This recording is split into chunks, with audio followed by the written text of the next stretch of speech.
अस्सलाम वालेकुम dear students. आज का जो हमारा टॉपिक है वो है डिस्प्लेसमेंट टाइम ग्राफ। इससे पहले जो हम टॉपिक डिस्कस कर चुके हैं वो है स्पीड और वेलोसिटी। आज इस टॉपिक को समझते हैं। तो इस डिस्प्लेसमेंट टाइम ग्राफ के टॉपिक के अंदर वेरी इंपॉर्टेंट जो चीज़ होती है वो होता है स्लोप। तो हम अपना स्टार्टअप लेंगे स्लोप से, ताकि आपको ये पता चल जाए कि स्लोप होता क्या है। देखिए आपके सामने स्क्रीन पर है स्लोप या ग्रेडियंट, यानी स्लोप और ग्रेडियंट एक ही बात होती है। स्लोप क्या होता है? The ratio of Y axis to X axis is called slope. आप अगर वाई एक्सिस को एक्स एक्सिस के साथ डिवाइड करते हैं तो आपको स्लोप या ग्रेडियंट मिलता है। एक और पॉइंट भी याद रखिएगा, आप इसी सेम डेफिनेशन को यूं भी डिफाइन कर सकते हैं। The ratio of rise and run is called slope, यानी राइज और रन का जो रेशो है वो भी स्लोप के इक्वल है। बात एक ही होगी, ये आप पर मुनहसर करता है कि आप अगर Y axis upon X axis लिखें या राइज अपॉन रन लिखें, both are equal to slope or gradient. इसके बाद अगर फार्मूला स्लोप या ग्रेडियंट का देखें आप, तो formula becomes slope equals to Y upon X. जबकि वाई राइज होगा, एक्स रन होगा, तो आप स्लोप को राइज अपॉन रन के इक्वल कंसीडर कर सकते हैं। यहां पर अगर इस फिगर को आप देखें तो ये राइज वाई एक्सिस के अलांग हमने लिखा है और रन एक्स एक्सिस के अलांग हमने लिखा है। तो इस वाई अपॉन एक्स को या राइज अपॉन रन को ही हम स्लोप कहेंगे। और इसके साथ ये भी याद रखिएगा, अगर राइज अपॉन रन को हम इक्वल लें, जबकि राइज वाई एक्सिस है, रन एक्स एक्सिस है, तो वाई को आप परपेंडिकुलर कह सकते हैं और रन को आप बेस कह सकते हैं। परपेंडिकुलर अपॉन बेस किस चीज के इक्वल होता है? This becomes equal to tan theta. तभी हमारा जो स्लोप है वो टेन थीटा के इक्वल होता है। तो slope is equal to tan theta. अब अगर स्लोप और एंगल के दरमियान का रिलेशन आप देखें तो दोनों आपस में डायरेक्टली प्रोपोर्शनल हैं। सो we may say here slope is directly proportional to angle theta. जितना स्लोप बढ़ेगा उतना जितनी एंगल बढ़ेगी उतना स्लोप भी बढ़ेगा। अगर एंगल कम होगी तो स्लोप भी कम होगी। इसके साथ the slope of displacement time graph is called velocity. तो ये बात तय है, अगर आप यहां पर वाई एक्सिस के अलांग डिस्प्लेसमेंट को कंसीडर करते हैं और एक्स एक्सिस के अलांग टाइम को कंसीडर करते हैं, तो यहां पर ये जो स्लोप बनती है जो रेड लाइन से रिप्रेजेंटेड है यहां पर, इस स्लोप को आप क्या कहेंगे? ये वेलोसिटी को रिप्रेजेंट करती है स्लोप। बिकॉज आप डिस्प्लेसमेंट अपॉन टाइम को क्या कहेंगे? Displacement upon time is equal to velocity. तो ये जो स्लोप है ये हमें वेलोसिटी के बारे में ही बताती है। तो इसी बेस पर आप कह सकते हैं, जैसा कि स्लोप टेन थीटा के इक्वल है, तो आप टेन थीटा को इक्वल कंसीडर करेंगे वेलोसिटी के। तो डिस्प्लेसमेंट टाइम ग्राफ के अंदर स्लोप किस चीज के इक्वल होता है? वेलोसिटी के इक्वल होता है, या फिर टेन थीटा वेलोसिटी के इक्वल होता है। अब अगर आप यूं कंसीडर करें, यहां पर जो एंगल बनती है, अगर ये थीटा एंगल हमें 60 डिग्री गिवन हो, तो आप स्लोप 60 डिग्री के इक्वल कंसीडर करेंगे। और अगर यहां पर स्लोप को आप टेन थीटा के इक्वल मानते हैं, तो tan 60 degree becomes equal to radical 3। जबकि रेडिकल 3 की वैल्यू हमारे पास 1.73 होती है। इसी बेस पर आप कह सकते हैं so velocity becomes equal to 1.73 metre per second. तो हमारी 60 डिग्री की स्लोप पर जो वेलोसिटी हमें मिलती है वो 1.73 मीटर पर सेकंड होती है। अब अगर ये एंगल फ्लक्चुएट करती है, चेंज होती है, तो एंगल 45 पर इसका वैल्यू कोई और होगा, एंगल 30 डिग्री पर इसका वैल्यू कोई और होगा। तो जैसे जैसे एंगल चेंज होती जाएगी, क्वाड्रेंट्स चेंज होते जाएंगे, तो इसी वेलोसिटी का वैल्यू भी ग्रेजुअली चेंज होता चला जाएगा। अभी कंक्लूजन की अगर हम बात करें तो आप यहां पर कह सकते हैं इफ स्लोप इंक्रीजेस, अगर स्लोप बढ़ती है, देन वी में से ऑब्जेक्ट इज स्पीडिंग अप। जो ऑब्जेक्ट है उसकी स्पीड भी बढ़ती है। अगर स्पीड इंक्रीज होती है तो rate of change of velocity से हमें एक्सीलरेशन मिलती है, तो आप कहेंगे the object is accelerating. Similarly अगर स्लोप कम होती है, स्लोप डिक्रीज होती है, एंगल डिक्रीज होती है, तो ऑब्जेक्ट इज स्लोइंग डाउन। तो स्पीड या वेलोसिटी में कमी आएगी। अगर स्पीड या वेलोसिटी कम होती है तो rate of change of velocity से जो हमें एक्सीलरेशन मिलता है वो नेगेटिव एक्सीलरेशन होगा, और इसी नेगेटिव एक्सीलरेशन को आप डेसीलरेशन भी कह सकते हैं। तो आप कहेंगे ऑब्जेक्ट इज डेसीलरेटिंग। सिमिलरली अब अगर स्लोप कांस्टेंट है, यानी हर पॉइंट पर जो थीटा की वैल्यू है हमें सेम मिलती है, तो इस बेस पर आप कहेंगे slope becomes equal to constant. तो ऑब्जेक्ट जो है वो कांस्टेंट स्पीड के साथ, यूनिफॉर्म स्पीड के साथ या यूनिफॉर्म वेलोसिटी के साथ मूव करती है। तो ये चंद बातें थी जो आपने स्लोप में सीखी। इसके साथ एक और पॉइंट मैं यहाँ पर ऐड कर दूं। अगर आप यूं माने कि ये आपके पास अगर एक ग्राफ है इस तरह का, ये अगर वेलोसिटी का एक्सिस है और ये टाइम का एक्सिस है, अगर आपसे यहाँ पर पूछा जाए कि एरिया क्या होगा, तो ये देखें यहाँ पर एरिया अगर आपसे पूछा जाता है वेलोसिटी टाइम एक्सिस के ग्राफ में, तो आप क्या कहेंगे? एरिया जो है वो इक्वल होता है x इंटू वाई के या फिर y इंटू एक्स के या राइज इंटू रन के, यानी हमने राइज और रन को यहाँ पर मल्टीप्लाई करवाना होता है। तो अगर वेलोसिटी और टाइम का एरिया आपसे पूछा जाए तो आप कहेंगे this is equal to displacement. तो एरिया जब भी पूछा जाएगा इसी ग्राफ के अंदर, तो एरिया में आपने राइज और रन को आपस में मल्टीप्लाई कराना होगा। इसके साथ अब अगर आप इंडिविजुअली ग्राफ्स को समझने की कोशिश करें, सपोज हमने यहाँ पर एक ग्राफ कंसीडर किया है हॉरिजॉन्टल लाइन यानी पैरेलल टू टाइम एक्सिस। आप डिस्प्लेसमेंट टाइम ग्राफ को ही पढ़ेंगे, बट इसके अंदर जो स्लोप लाइन होगी वो हॉरिजॉन्टल होगी along the time axis. Suppose आप ये एक ग्राफ कंसीडर करें डिस्प्लेसमेंट टाइम एक्सिस का, तो ये डिस्प्लेसमेंट का एक्सिस हो गया, यहाँ पर ये टाइम एक्सिस है। अब अगर आप एक हॉरिजॉन्टल लाइन ड्रा करते हैं लाइक दिस, ये जो स्लोप लाइन है वो टाइम एक्सिस के पैरेलल है। अगर ये लाइन टाइम एक्सिस के पैरेलल है तो ये ग्राफ आपने जहन में रखना होगा। इससे जुड़ी हुई जो प्रॉपर्टीज़ हैं, जो पॉइंट्स हैं, वो आपने याद रखनी है। तो आपके सामने ग्राफ आ गया, हॉरिजॉन्टल लाइन का graph parallel to time axis. जब भी आप एक हॉरिजॉन्टल लाइन ड्रा करेंगे टाइम एक्सिस के पैरेलल, तो इसके अंदर जो डिस्प्लेसमेंट है वो क्या होगी, ये मेंशन कीजिएगा अपने नोट्स में। डिस्प्लेसमेंट हमारी कांस्टेंट होती है और चेंज इन डिस्प्लेसमेंट क्या होगा? जीरो होगा। बॉडी को आप रेस्ट में कंसीडर करेंगे अगर ग्राफ इस किस्म का मिलता है तो। अब स्लोप या वेलोसिटी की बात करें, बात एक ही है, क्योंकि डिस्प्लेसमेंट टाइम ग्राफ जो है उसका स्लोप वेलोसिटी के इक्वल होता है। आप टेन थीटा अगर कंसीडर करते हैं और एंगल यहाँ पर हमें जो मिलती है वो क्या होती है? टेन 0 डिग्री, बिकॉज यहाँ पर जो स्लोप है वो जो एंगल बनाता है अलॉन्ग टाइम एक्सिस वो कितनी है? 0 डिग्री। तो tan 0 degree becomes equal to 0। अगर टेन 0 के इक्वल मिलता है तो आप वेलोसिटी को भी 0 ही कंसीडर करेंगे। अब अगर वेलोसिटी 0 है तो एक्सीलरेशन की वैल्यू भी 0 होगी। तो ये सब पॉइंट्स इस ग्राफ से रिलेटेड आपने याद रखनी है। एक और ग्राफ समझने की कोशिश करें, यह है स्ट्रेट लाइन स्लोपिंग अपवर्ड। आप दो एक्सिस ड्रा करें, ये डिस्प्लेसमेंट एक्सिस हो गया आपका, इसको आप टाइम एक्सिस कहेंगे, ये ओरिजिन है।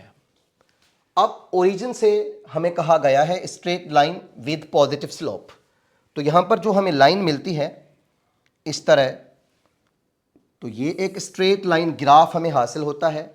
इस स्ट्रेट लाइन ग्राफ में किसी भी पॉइंट को आप अगर कंसीडर करते हैं तो वहां पर जो एंगल की वैल्यू है वो फिक्स रहती है, एंगल चेंज नहीं होती, फ्लक्चुएट नहीं होती। सपोज आप इस पॉइंट पर अगर एंगल को कंसीडर करें या इस पॉइंट पर एंगल को कंसीडर करें या इस पॉइंट पर एंगल को कंसीडर करें, इन सब पॉइंट्स पर जो एंगल की वैल्यू है वो सेम रहेगी।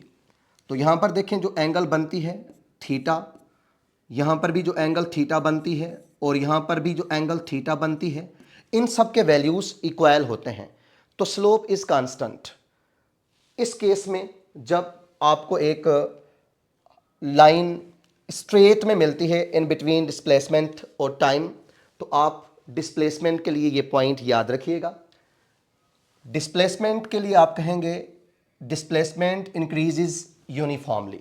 तो यहाँ पर जो डिस्प्लेसमेंट की वैल्यू है यूनिफॉर्म अंदाज से बढ़ रही है, इंक्रीज हो रही है, जबकि चेंज इन डिस्प्लेसमेंट जो है वो जीरो के इक्वल नहीं होगा और ये जो वैल्यू हमें मिलता है ये पॉजिटिव होता है। बिकॉज आप यहाँ पर अगर एंगल को कंसीडर करें तो जो एंगल है थीटा वो ग्रेटर देन 0 डिग्री है और यही एंगल जो है वो लेस देन 90 डिग्री है। तो यहाँ से हमें ये मालूम हुआ कि ये जो एंगल्स हैं ये लाई करती हैं क्वाड्रेंट 1 में। तो ये जो स्लोप हमें मिलती है वो पहले क्वाड्रेंट के अंदर मिलती है और एक कांस्टेंट एंगल पर मिलती है, तभी चेंज इन डिस्प्लेसमेंट जो है वो ज़ीरो के इक्वल नहीं होगा और इसका वैल्यू पॉजिटिव होगा। इसके साथ स्लोप या वेलोसिटी की अगर बात करें हम तो स्लोप कांस्टेंट है, पहले बताया मैंने, और जो वेलोसिटी होगी वो यूनिफॉर्म वेलोसिटी होगी और उसका वैल्यू पॉजिटिव होगा। इसके साथ जो वेलोसिटी है वो है तो constant but it is not equal to zero, इसकी जो वैल्यू है वो ग्रेटर देन ज़ीरो होगी। अब अगर एक्सीलरेशन का पूछा जाए, जबकि एक्सीलरेशन आप कहते हैं rate of change of velocity का नाम है, तो हर पॉइंट पर अगर वेलोसिटी सेम रहेगी तो एक्सीलरेशन हमें ज़ीरो मिलती है। इसी बेस पर आप कहेंगे acceleration is equal to zero. तो ये सेकंड ग्राफ हमने समझा। इसके साथ एक और स्लाइड को देखें। अब अगर स्ट्रेट लाइन स्लोपिंग डाउनवर्ड इस किस्म का ग्राफ आपको अगर मिलता है, ग्राफ क्या है? Straight line with negative slope. आप यहां पर अगर एक एक्सिस डिस्प्लेसमेंट का कंसीडर करें, ये डिस्प्लेसमेंट की एक्सिस है और ये टाइम की एक्सिस है।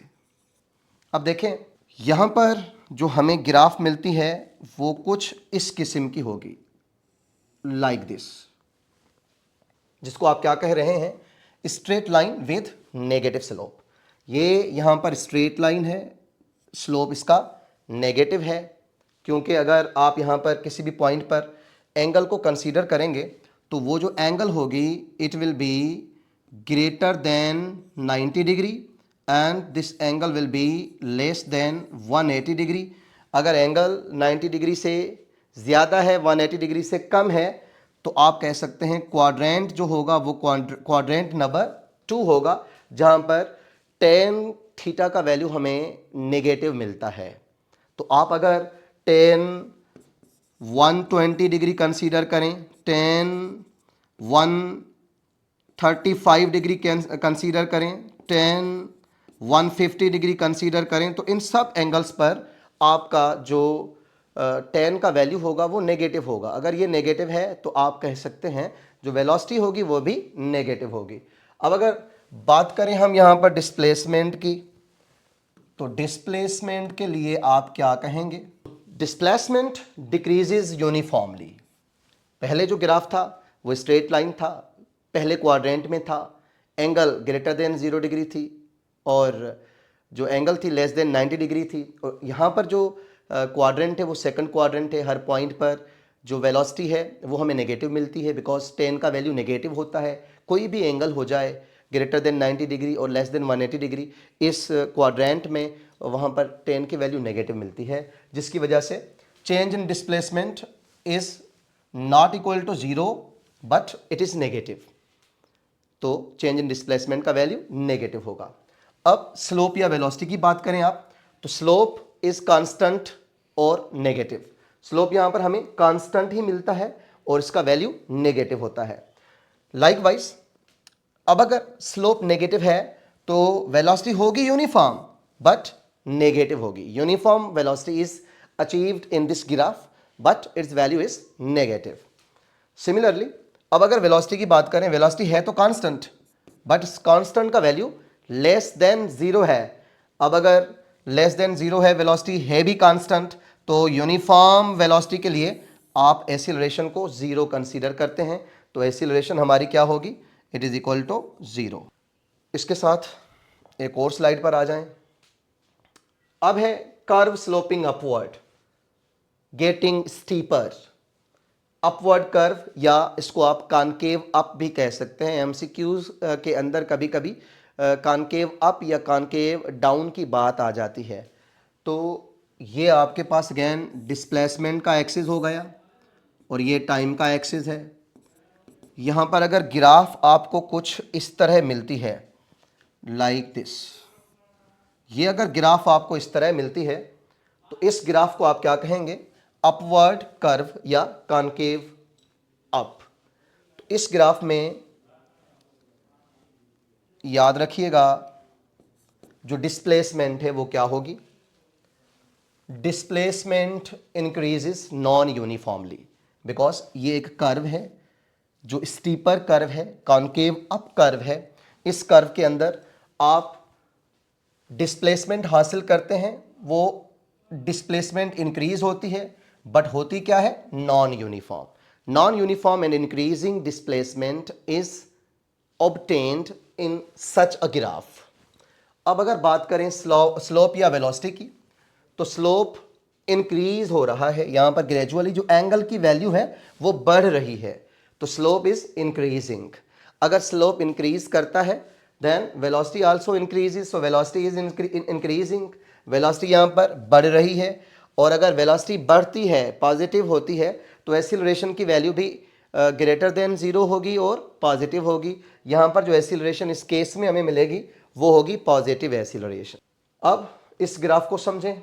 This is curve sloping upward getting less steeper, या इसको आप कॉनकेव डाउन कह सकते हैं। अब अगर कॉनकेव डाउन का ग्राफ आप बनाएं तो ये आपके पास डिस्प्लेसमेंट की एक्सिस हो गई और ये है टाइम एक्सिस। यहां पर जो कॉनकेव डाउन आपने बनाना है वो कॉनकेव डाउन कुछ इस तरह मिलती है आपको। देखें, अगर कर्व कॉनकेव डाउन हो, इस तरह हासिल होती हो, तो आप यहां पर डिस्प्लेसमेंट के लिए क्या कहेंगे? आपने कहना है displacement is increasing but it is non uniform. Displacement बढ़ तो रही है पर है ये नॉन यूनिफॉर्म। अब स्लोप या वेलोसिटी की अगर बात करें, स्लोप इज डिक्रीजिंग। यहां पर देखें कुछ पॉइंट के बाद स्लोप क्या हो गई? डिक्रीज हो गई। अब अगर स्लोप डिक्रीज होती है तो वेलोसिटी भी डिक्रीज होगी, स्लोप डिक्रीज होगा, वेलोसिटी डिक्रीज होगी। अब अगर वेलोसिटी डिक्रीज होगी तो वेलोसिटी के डिक्रीज होने से एक्सीलरेशन का वैल्यू भी डिक्रीज होगा। अगर एक्सीलरेशन डिक्रीज होती है तो इस डिक्रीजिंग एक्सीलरेशन को आप रिटार्डेशन कहेंगे या फिर आप इसको डेसीलरेशन कहेंगे, रिटार्डेशन और डेसीलरेशन। फाइनल टचअप देते हैं इस टॉपिक को हम, कि जो एमडीकेट पॉइंट ऑफ व्यू के हिसाब से चीज़ें पूछी जा सकती हैं वो क्या हैं। तो आप याद रखिएगा, slope of displacement time graph क्या कहलाता है? वेलोसिटी कहलाता है। पहले बताया मैंने। हॉरिजॉन्टल लाइन अगर ड्रा करते हैं डिस्प्लेसमेंट टाइम ग्राफ में तो ये ऑब्जेक्ट की रेस्ट पोजीशन को शो करती है। अगर स्ट्रेट लाइन कहीं पर भी आ जाती है ग्राफ में तो हम कहेंगे यूनिफॉर्म वेलोसिटी हमें हासिल होती है। अब अगर लाइन कर्व होती है तो वो एक्सीलरेटेड मोशन को रिप्रेजेंट करती है, और ये एक्सीलरेटेड मोशन या तो पॉजिटिव एक्सीलरेशन को शो करेगी या तो नेगेटिव एक्सीलरेशन को शो करेगी। अब अगर इंक्रीजिंग स्लोप होगा तो एक्सीलरेशन इंक्रीज होगा, और अगर डिक्रीजिंग स्लोप होगा तो हमें रिटार्डेशन मिलेगी। और नेगेटिव स्लोप के अंदर हम समझ सकते हैं motion is occurred by body in opposite direction. तो ये सिंपल बातें थी डिस्प्लेसमेंट टाइम ग्राफ के अंदर। अभी हम इससे रिलेटेड जो पास्ट पेपर्स में एमसीक्यूज आ चुके हैं उन पर थोड़ा फोकस करेंगे। आप उनके बेस पर अपनी प्रैक्टिस को जारी रखिएगा तो ये टॉपिक मुकम्मल तौर पर आपके लिए बिल्कुल आसान बन जाएगा। Thank you very much.